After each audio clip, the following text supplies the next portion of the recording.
here's the conceptual point and why I made the stupid diagram, is that if we look at these changes in the fiction, in the color, and remember, it's not color unless it makes us excited about playing or having played, right?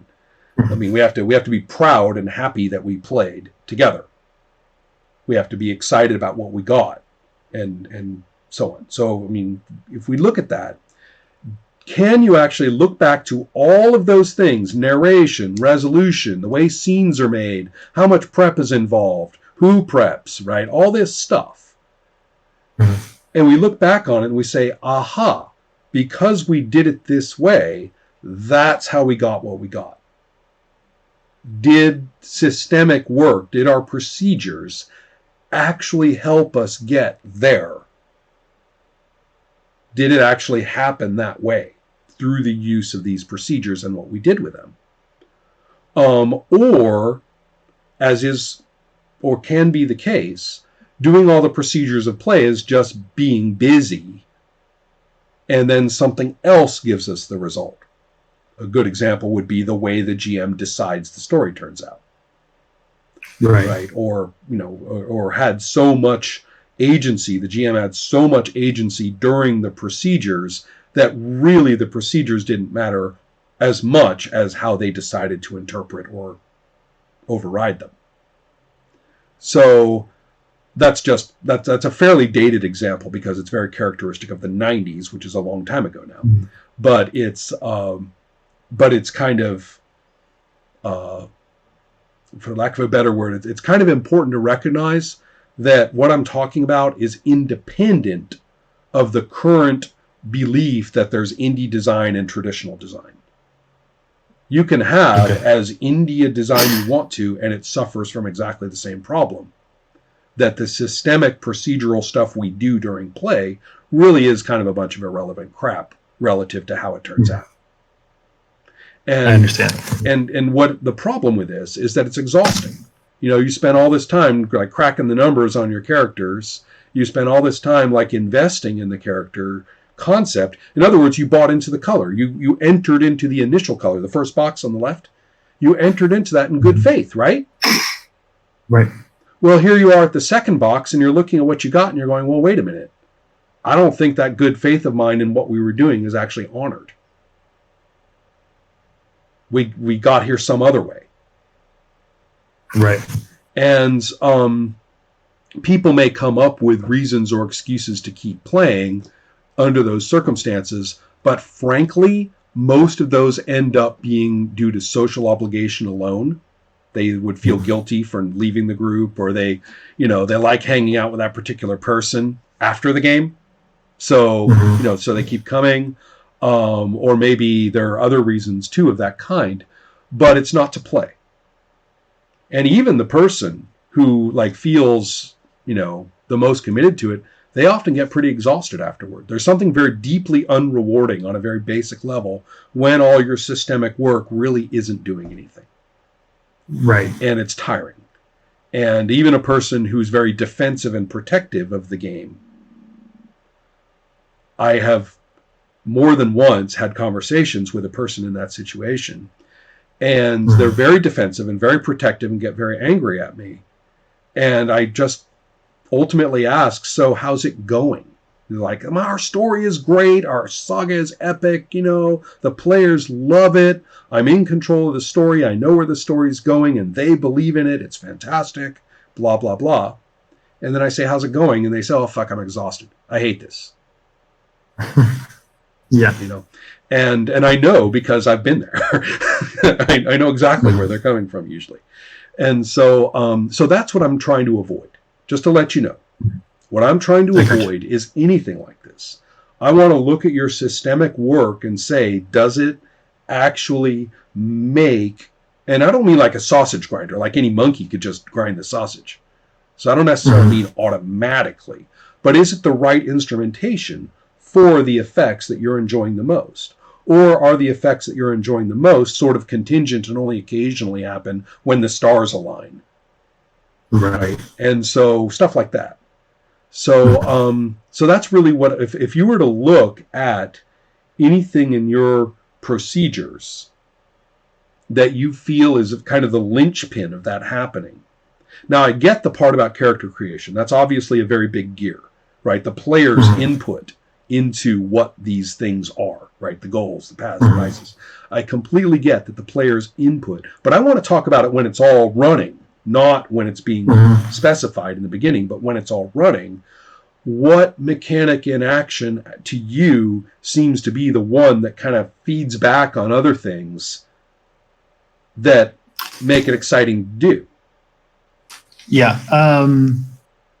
Okay. So I've tried to envision the game as best as I can as kind of a wheel where, I try to make things kind of flow into each other as best I can. Right. So when you have your books and you finally get to the scene where you make your decision, depending on what you choose gives you different rewards. And so those rewards, one will either kind of level you up in sort of sense, you get more powers and that stuff. Where the other one is what you use to replenish your resources. That Yeah, you mentioned that. Yeah, that the taking the vice actually beefs you in terms of resources rather than effectiveness in terms of skills and whatnot. Right. So that, getting to that decision where not only do you have this narrative split, but you also have this mechanical split where what do I need right now? Oh, I really want this. Right. Yeah, you've got a mechanical consideration at work, sort of, for lack of a better word, tempting you or leaning you one way or the other in this. Right. So, for me, I find that the choice itself that, once the session is over, you change your books, you write them again. Here's what I want to see. Right. And then, you're always kind of trying to steer the story within the GM takes it and kind of messes with. And the details of any given situation are highly contingent and highly personal as well. Yes. I mean, that's which I think that's what excites me a little bit, is to say that, it keeps it from being a hamster wheel because every situation is a little different. Right. So yeah, I'm actually, kind of getting a good feel for this in terms of understanding your design.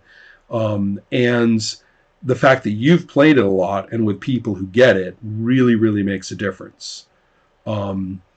We can, in this, take a look at sort of our task. The first task is to really see about that wheel. I have done a number of sort of design diagrams of role-playing games. And it's all about, it's unlike what people think when I say that. They basically think I mean a diagrammatic representation of resolution mechanics, that you could follow it like a flow chart and decide what to roll and stuff like that. That's not what I'm talking about. I'm talking about when anything changes, fictionally or mechanically, numerically, whatever. When anything changes, what made it change? And so you draw it out and you get a really good idea of the dynamics of the design this way. And I'll send you a couple examples and or maybe a couple of links, because I have a couple of presentations about this at Adepts Play. And you can try it out, right, and actually diagram out what you've got. And you can, with this much playtesting, I bet you're going to come up with it. I bet you're going to have it. And you're going to say, oh my God, look, this is, someone drew my game. It was me. Fantastic. And so, but it would really help if you go through that. You may or may not find that you have subroutines in your game that really aren't contributing. Right. Sometimes those are sacred cows. You wouldn't believe how many people feel as though the earth will stop if they do not have special rules for automatic weapons fire. Right. I mean, it's like you can't not have special rules for automatic weapons fire. And I'm saying, where is it in the diagram? And they're like, that's funny, it's not in there. It's not always an indication that you should get rid of it. Sometimes it is a neat subroutine that, plays its own role, or maybe it has such extra effect that it's an important consideration there. But it's nice to know if it's separate from the main diagram, and then you can decide. Other people will look at their diagram and say, my God, I put in like 50 redundant cycles right here because I was so anxious that people wouldn't do it. Right. I made the ways to get here like so. I mean, this is ridiculous. How many games am I playing here? Right. And so it kind of can be helpful to sort of give you an idea. Also, in terms of actually writing the text, it helps a person understand that ultimately, okay, there's different ways to write role-playing text, and we can talk about that. The problem is that there's three things that people are often trying to do at once. One of them is simply to lead people procedurally through what to do. Do this, do this, do this, do this. Another is to try to arrive at some kind of deeper understanding or explanation of it.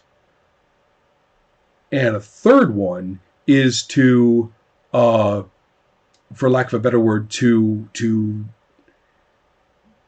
there's teaching, there's explaining, and then there's exciting, right? Just getting people going for doing it and not being lied to about that. It's really hard to do all three of those at once because that's actually three different audiences. And in this case, the reason I bring it up is because when you have this diagram in front of you, it helps you decide what this section of the text is trying to do. You can say, all right, in this section of the text, I just need to teach them how to do this box. It's procedure, right? This is just teaching. Do it this way. Other section is, okay, I'm explaining how all these parts work together, right? And that's for somebody who wants to understand it. So, right. I mean, it's why most cookbooks don't really care about the chemistry. I mean, the person writing the cookbook knows the chemistry, but they're not teaching it. I mean, they're not explaining it. They're just showing you how to cook your egg. So anyway, though, that's just another reason why it's good to have that diagram in your mind. It keeps you from being distracted in all kinds of ways. So we might want to work up something like that.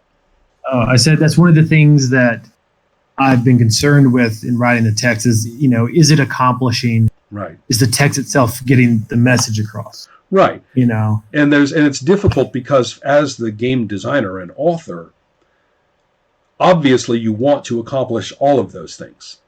You want to inspire people just to sit down and do this thing.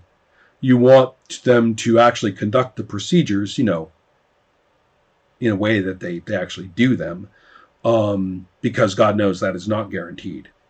And then third, you want them to get it, right? Why are we here? What's the purpose of play? Now, in my little diagram, I used a term that I used to use, creative agenda. Now I put it in just plain old English, which is just the purpose of play, speaking collectively as a group. And people can debate with me all day long about what those purposes may be. But I'm going to just say, whatever it is a human, social, creative endeavor. What is that? What do you do that for? And it could be competitive, it could be any number of things, but what do you do it for? We don't even have to articulate it. But the fact is, if the goal is to enjoy playing this game with these people, such a purpose does have to coalesce for them. Right. And so otherwise you're going through the motions of doing this, but you're not actually doing it to be together to do it. Or as the way I like to put it is, why not just watch porn? Why do this? Right. It's a lot more work. And so, so whatever the answer is to that, that's your purpose of play. So, there's no magic mechanic for a given purpose of play. You can't say, well, if you put that in there, then the purpose of play is this, right? It's not like that. So, so we'll just hold that and let that be itself. We don't even have to articulate it particularly. Okay.